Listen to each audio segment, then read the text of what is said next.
ಸಚಿವೆ ಲಕ್ಷ್ಮೀ ಹೆಬ್ಬಾಳ್ಕರ್ ಅವರ ಜನ್ಮದಿನದ ಹಿನ್ನೆಲೆಯಲ್ಲಿ ಅವರ ಅಭಿಮಾನಿಗಳಿಂದ ಅದ್ದೂರಿ ಕಾರ್ಯಕ್ರಮ ಆಯೋಜನೆ ಮಾಡಲಾಗಿತ್ತು. ಬೆಳಗಾವಿ ತಾಲೂಕಿನ ಬೆನಕನಹಳ್ಳಿ ಗ್ರಾಮದಲ್ಲಿ ಅದ್ದೂರಿ ಕಾರ್ಯಕ್ರಮ ಏರ್ಪಡಿಸಲಾಗಿತ್ತು. ಕಾರ್ಯಕ್ರಮದಲ್ಲಿ ಹಲವಾರು ಕ್ರೀಡೆಗಳನ್ನು ಆಯೋಜನೆ ಮಾಡಲಾಗಿತ್ತು. ಬೆಳಗಾವಿ ಗ್ರಾಮೀಣ ಮತಕ್ಷೇತ್ರದ ಜನತೆ ಬಾಲ್ಯದ ಕ್ರೀಡೆಗಳಲ್ಲಿ ಮೈಮರೆತಿದ್ರು. ಸಚಿವೆ ಲಕ್ಷ್ಮೀ ಹೆಬ್ಬಾಳ್ಕರ್ ಜನ್ಮದಿನದ ಪ್ರಯುಕ್ತ 10 ಹಲವು ಬಾಲ್ಯದ ಕ್ರೀಡೆಗಳನ್ನು ಆಯೋಜನೆ ಮಾಡಲಾಗಿತ್ತು. ಹೀಗಾಗಿ ಇದು ಜನರ ಮನಸ್ಸನ್ನು ಗೆಲ್ಲೋದಕ್ಕೆ ಸಾಧ್ಯವಾಯಿತು. Throwball, gun balloon, ring game, ring in wicket, water coin challenge ಸೇರಿದಂತೆ 10 ಕ್ರೀಡೆಗಳಲ್ಲಿ ಭಾಗವಹಿಸಿ ಜನ ಫುಲ್ ಎಂಜಾಯ್ ಮಾಡಿದ್ರು.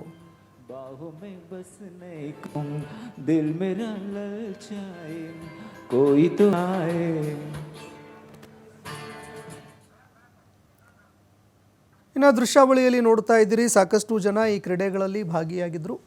ಅದರಲ್ಲೂ ಲಕ್ಷ್ಮೀ ಹೆಬ್ಬಾಳ್ಕರ್ ಅವರ ಅಭಿಮಾನಿಗಳು, ಅವರ ಹಿಂಬಾಲಕರು, ಪಕ್ಷದ ಕಾರ್ಯಕರ್ತರು ಎಲ್ಲರೂ ಕೂಡ ಅವರ ಹುಟ್ಟುಹಬ್ಬದ ಸಂಭ್ರಮದಲ್ಲಿ ಭಾಗಿಯಾಗಿದ್ದರು.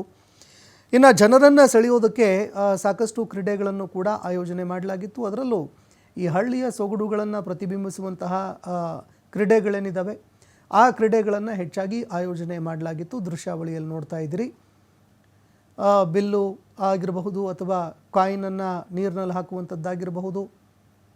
ಅದೇ ರೀತಿಯಾಗಿ ಹಲವಾರು ಗ್ರಾಮೀಣ ಸೊಗಡುಗಳನ್ನು ಪ್ರತಿಬಿಂಬಿಸುವಂತಹ ಕ್ರೀಡೆಗಳನ್ನು ಹಮ್ಮಿಕೊಳ್ಳಲಾಗಿತ್ತು.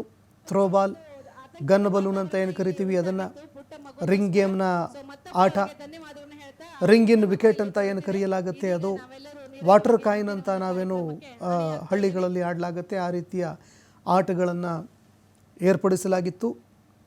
ಇನ್ನು ಏರ್ ಗನ್ನಿಂದ ಶೂಟ್ ಮಾಡುವಂತಹ ಒಂದು ಆಟ ಕೂಡ ಜನರ ಗಮನ ಸೆಳೀತು. ಜೊತೆಗೆ ಬಿಲ್ಲಿನಿಂದ ಗುರಿ ಇಡುವಂತಹ ಒಂದು ಆಟ ಕೂಡ ಏರ್ಪಡಿಸಲಾಗಿತ್ತು. ಬಾಲ್ಗಳನ್ನು ಥ್ರೋ ಮಾಡುವಂತಹ ಆಟಗಳು ಕೂಡ ಏರ್ಪಡಿಸಲಾಗಿತ್ತು.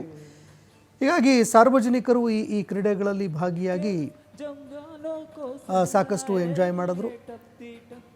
ಇನ್ನು ಇದೇ ವೇಳೆಯಲ್ಲಿ ಮಹಿಳೆಯರು, ವೃದ್ಧರು ಸೇರಿ ಎಲ್ಲರೂ ಕೂಡ ಈ ಕ್ರೀಡೆಗಳಲ್ಲಿ ಸಡಗರ ಸಂಭ್ರಮದಿಂದ ಭಾಗಿಯಾದರು. ಜೊತೆಗೆ ಅನೇಕರು ತಮ್ಮ ಹಳೆಯ ಬಾಲ್ಯದ ನೆನಪುಗಳನ್ನು ಕೂಡ ಸ್ಮರಿಸಿಕೊಂಡರು. ಜೊತೆಗೆ ತಮ್ಮ ಸ್ನೇಹಿತರ ಜೊತೆಗೆ ಸೇರಿ ಎಲ್ಲ ಕ್ರೀಡೆಗಳಲ್ಲಿ ಸಂತೋಷದಿಂದ ಭಾಗಿಯಾದರು. ಬಿಲ್ಲು ಗುರಿ ಇಡುವಂಥದ್ದಾಗಿರಬಹುದು, ಗನ್ನಿಂದ ಫೈರ್ ಮಾಡುವಂತಹ ಕ್ರೀಡೆಯಾಗಿರಬಹುದು, ಜೊತೆಗೆ ಬಾಲ್ನಿಂದ ಆಡುವಂತಹ ಆಟ, ಅದೇ ರೀತಿಯಾಗಿ ಥ್ರೋಬಾಲ್ ಕೂಡ ಏರ್ಪಡಿಸಲಾಗಿತ್ತು. ರಿಂಗ್ ಗೇಮ್ಗಳಂತ ನಾವೇನು ಕರಿತೀವಿ ಹಳ್ಳಿಗಳಲ್ಲಿ, ಅದರಲ್ಲೂ ಜಾತ್ರೆಗಳಲ್ಲಿ ಆಡುವಂತಹ ಆಟ, ಇದನ್ನು ಕೂಡ ಏರ್ಪಡಿಸಲಾಗಿತ್ತು. ಸಹಜವಾಗಿ ಎಲ್ಲರೂ ಕೂಡ ಆಡುವಂತಹ ಆಟಗಳು ಇದೆಲ್ಲವೂ ಕೂಡ. ಹೀಗಾಗಿ ಅನೇಕರು ಈ ಕ್ರೀಡೆಗಳಲ್ಲಿ ಖುಷಿಯಿಂದ ಭಾಗವಹಿಸಿದರು. ಜೊತೆಗೆ ಲಕ್ಷ್ಮೀ ಹೆಬ್ಬಾಳ್ಕರ್ ಅವರಿಗೆ ಹುಟ್ಟುಹಬ್ಬದಂದು ಶುಭ ಹಾರೈಸಿದರು. ಇನ್ನು ಲಕ್ಷ್ಮೀ ಹೆಬ್ಬಾಳ್ಕರ್ ಅವರ ಅಭಿಮಾನಿಗಳು ಈ ರೀತಿ ಸಾರ್ವಜನಿಕರಿಗೆ ಅನುಕೂಲವಾಗುವ ರೀತಿಯಲ್ಲಿ ಸಾರ್ವಜನಿಕರೆಲ್ಲರೂ ಹುಟ್ಟುಹಬ್ಬದಂದು ಭಾಗವಹಿಸಿ ಖುಷಿ ಪಡುವಂತಹ ಒಂದು ಗೇಮ್ಗಳನ್ನು ಏರ್ಪಡಿಸಲಾಗಿತ್ತು. ಅದೇ ರೀತಿ ಜನರಿಗೂ ಕೂಡ ಈ ಹಳ್ಳಿ ಸೊಗಡಿನ ಆಟಗಳು ಸಾಕಷ್ಟು ಖುಷಿ ಕೊಟ್ಟಿದೆ.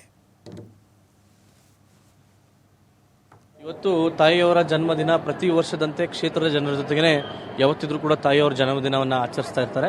ಆದರೆ ಈ ಬಾರಿ ಪ್ರತಿಯೊಬ್ಬರಲ್ಲಿ ಒಂದು ಒಳ್ಳೆಯ ಉತ್ಸಾಹ, ಹೊಸ ಉತ್ಸಾಹ ಏನಾದ್ರಪ್ಪ ಅಂದರೆ ನಮ್ಮ ಕ್ಷೇತ್ರದಲ್ಲಿ ಇದ್ದಂಥ 70 ವರ್ಷಕ್ಕಿಂತ ಮೇಲ್ಪಟ್ಟಂಥ ಯಾರಾದರೂ ವಯಸ್ಸಾದವರು ಅವರೆಲ್ಲರಿಗೂ ಕೂಡ ಗೌರವ ಸನ್ಮಾನ ಮಾಡಬೇಕಂತ ಹೇಳಿ ಕ್ಷೇತ್ರದ ಎಲ್ಲ ನಮ್ಮ ಗುರು ಹಿರಿಯರು ಆಗಿರ್ಬೋದು ಅಥವಾ ನಮ್ಮ ಕ್ಷೇತ್ರದ ಸೀನಿಯರ್ ಲೀಡರ್ ಪ್ರತಿಯೊಬ್ಬರ ಒಂದು ನಿರ್ಣಯದ ಮೂಲಕವಾಗಿ ಇವತ್ತು ಕ್ಷೇತ್ರದ ಪ್ರತಿಯೊಬ್ಬರು ಯಾರ್ಯಾರಿದ್ದಾರೆ 70 ವಯಸ್ಸು ಪಟ್ಟಂಥವ್ರು ಪ್ರತಿಯೊಬ್ಬರಿಗೂ ಗೌರವ ಸನ್ಮಾನ ಮಾಡುವಂಥ ಮೂಲಕವಾಗಿ ಕ್ಷೇತ್ರದ ಜನರ ಜೊತೆಗೆ ಇವತ್ತು ತಾಯಿಯಾದಂಥ ಲಕ್ಷ್ಮೀ ಹೆಬ್ಬಾಳ್ಕರ್ ಅವರು ಇವತ್ತು ಹುಟ್ಟುಹಬ್ಬ ಆಚರಣೆ ಮಾಡ್ಬೇಕಂತ ಹೇಳಿ ನಿರ್ಣಯ ಮಾಡಿದ್ವಿ. ಹೌದು, ವಿಶೇಷವಾಗಿ ನಾವು ವಿನಂತಿ ಆಮಂತ್ರಣ ಮಾಡಿದ ಪ್ರಕಾರ ಅದಕ್ಕಿಂತ 2 ಪಟ್ಟು ಜಾಸ್ತಿ ಜನ ಇವತ್ತು ಬಂದಿದ್ದಾರೆ.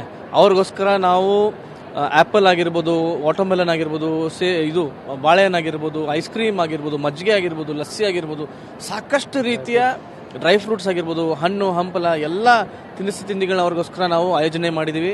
ಹಾಗಾಗಿ ಪ್ರತಿಯೊಬ್ಬರಿಗೂ ಕೂಡ ಒಂದು ಗೌರವ ಸನ್ಮಾನ ಮಾಡಿ ಅವರೆಲ್ಲರಿಗೂ ಕೂಡ ಭೋಜನದ ವ್ಯವಸ್ಥೆಯನ್ನು ಕೂಡ ಇವತ್ತು ಮಾಡಿದ್ದೀವಿ. ಯಾರನ್ನೂ ಕೂಡ ಹಂಗೆ ಕಳಿಸುವಂತ ಇದು ಇಲ್ಲ. ಪ್ರತಿಯೊಬ್ಬರಿಗೂ ಈ ತರ ಲಾಭವನ್ನ ಲಭಿಸ್ಕೊಡ್ಬೇಕಂತ ಹೇಳಿ ಇವತ್ತು ನಮ್ಮೆಲ್ಲರ ಪ್ರಯತ್ನವಾಗಿದೆ.